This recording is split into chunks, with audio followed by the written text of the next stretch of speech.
Такие машины, как «Нива», бойцы на передовой ждут особенно. Эти авто не боятся бездорожья, легко ремонтируются, они не используются для эвакуации раненых, но отлично помогают, к примеру, в доставке оборудования. Так как она коротенькая, маленькая, юркая, сквозь деревьев там есть дороги, где можно проехать, и удобная, то, что Нива 4×4 все-таки она,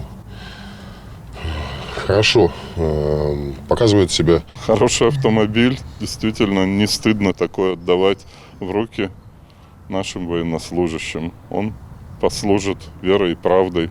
Боец с позывным «Башка» приезжал в Сыктывкар в отпуск, побыл с семьей и воспользовался возможностью, попросил у региона автомобиль. Через пару дней уже сидит за рулем. Говорит, чувствует от республики колоссальную поддержку. К людям обратились, быстренько среагировали, попросили определенные документы быстро предоставили.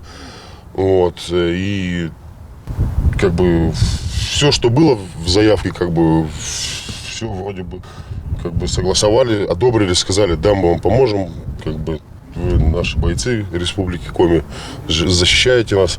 Вместе с машиной военный получил дизельные генераторы, запасной комплект колес и необходимое оборудование для выполнения боевых задач. В скором времени он увезет все это на Херсонское направление, где продолжит службу. Анна Зубарева, Павел Королев, Дмитрий Булаев, телеканал Юрган.